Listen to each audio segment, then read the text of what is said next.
CIB news, प्रयत्नांचा न्याय तुमचा। CIB न्यूज मध्ये आपले स्वागत। जाणून घेण्याचे ठळक घडामोडी। दुधाच्या दरात 3 ते 4 रुपयांची घसरण, दुग्ध व्यवसाय अडचणीत। पावसाळ्याच्या तोंडावर दुधाच्या दरात 3 ते 4 रुपयांची घसरण झाल्याने दुग्ध व्यवसायाला मोठा फटका बसला आहे। दुसरीकडे पशुखाद्य, औषध व चाऱ्याचे दर स्थिरच राहिल्याने शेतकरी अडचणीत आले आहेत। भेसळीच्या वाढत्या प्रकारांमुळेही बाजारात खऱ्या दुधाचे दर कमी होत आहेत। शासनाने या धोरणासाठी 500 कोटींची तरतूद केली असली तरी दुग्ध व्यवसायासाठी तात्काळ मदतीची गरज असल्याची शेतकऱ्यांची मागणी आहे। भेसळ रोखण्यासाठी कठोर कारवाई आणि अनुदान जाहीर करण्याची जोरदार मागणी सुरू आहे। आर्थिक फसवणुकीचा बळी ठेवीदार। बीडच्या गेवराई शहरात छत्रपती मल्टीस्टेट बँकेसमोर सुरेश आत्माराम जाधव या ठेवीदाराने आत्महत्या केली होती। आता याचा व्हिडिओ समोर आला आहे।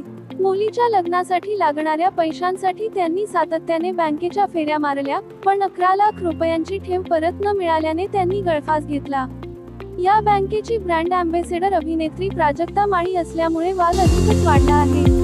आप कार्यकर्ते विजय कुंभार यांनी बँकेच्या गैरकारभारावर गंभीर आरोप करत सरकारवर कारवाईची मागणी केली आहे।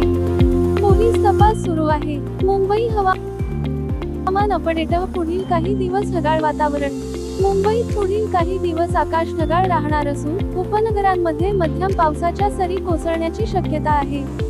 सध्या मुसळधार पावसाचा जोर थोडासा कमी झाला असला तरी अधूनमधून जोरदार सरी अनुभवायला मिळू शकतात। येलो अलर्ट जारी करण्यात आला आहे। सखल भागांमध्ये पाणी साचण्याची शक्यता लक्षात घेऊन नागरिकांनी खबरदारी घ्यावी। वाहनचालक आणि सागरी किनाऱ्याजवळ राहणाऱ्यांनी विशेष सतर्कता बाळगावी। 5 वाहनांचा विचित्र अपघात, पुण्यातील महिला ठार। पुणे बंगळुरू महामार्गावर शेंद्रेता सातारा येथे गुरुवारी सकाळी 5 वाहनांचा विचित्र अपघात झाला।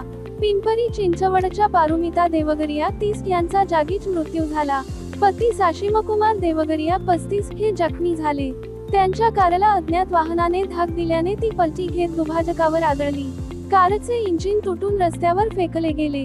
मागून आलेला कंटेनर आणि 3 चेंप एकमेकांवर आदळले, मात्र अन्य कोणी जखमी झाले नाही।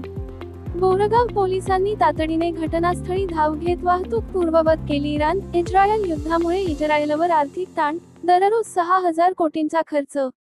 इराणसोबत सुरू असलेल्या संघर्षामुळे इस्रायलला दररोज तब्बल 6000 कोटी रुपयांचा खर्च सहन करावा लागत आहे।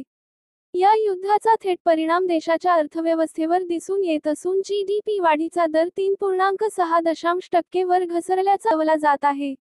संरक्षण खर्चात वाढ झाल्यामुळे अन्य क्षेत्रांवरील गुंतवणूक आणि विकासावर मर्यादा येण्याची शक्यता वर्तवली जात आहे।